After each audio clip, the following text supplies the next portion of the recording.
2015 Mazda 6.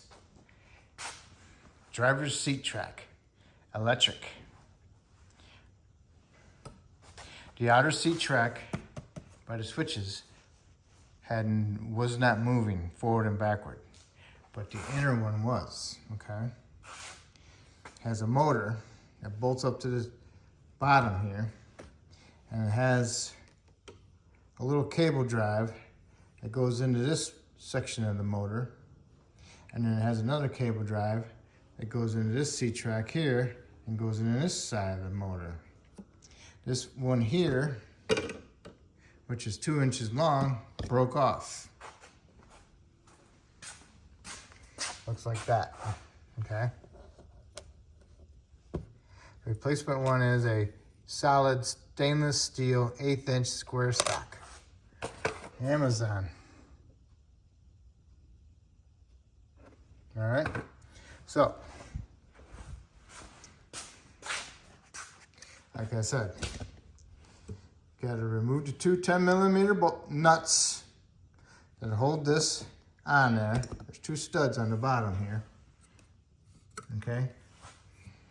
Remove those two nuts, then you can pull the motor out.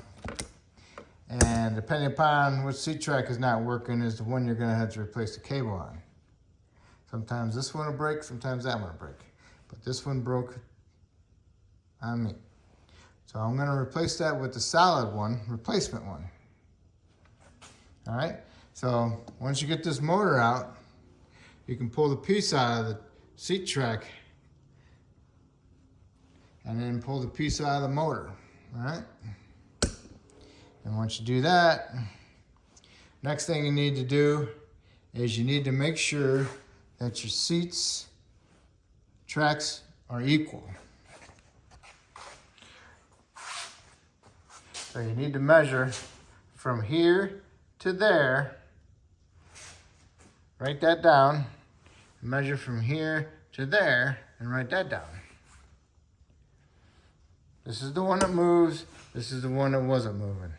So you want to turn this little gear in there. So that's the measurement equals this measurement. So that way your seats will be equal, your seat tracks. All right, in order to turn that, what you can do is if you got like a whatchamacallit kit, got all different sizes in it, find the square one that fits in there.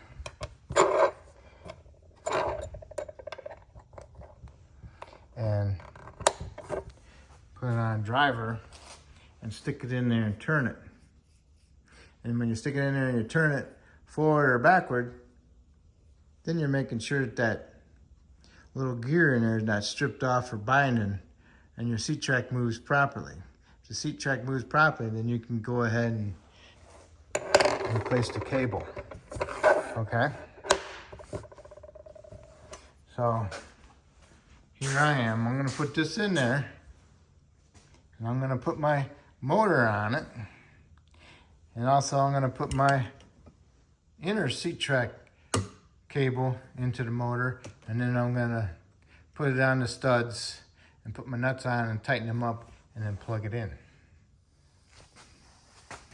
All right, since you have yours possibly in the car, it's gonna be hard to get this motor onto that shaft because of this bracket.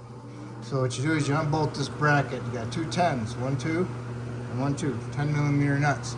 And you can remove the bracket, okay? And once you don't have to take the bracket out of there, just get it out of the way. All right, be careful because you got the other cable going here underneath. All right. So what you want to do is you want to put your motor into your little rod there. It's a solid rod. You don't want to bend it. And then go ahead and put your bracket back in there.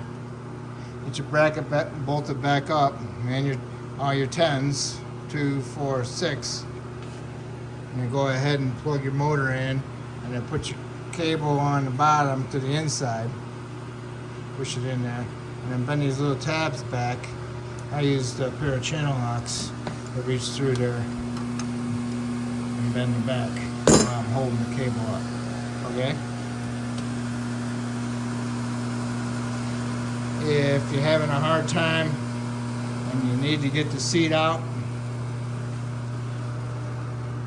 what I did was, since this one was the one that was frozen, I took this bolt out and that bolt out with two Torx bits, T30s. I took those out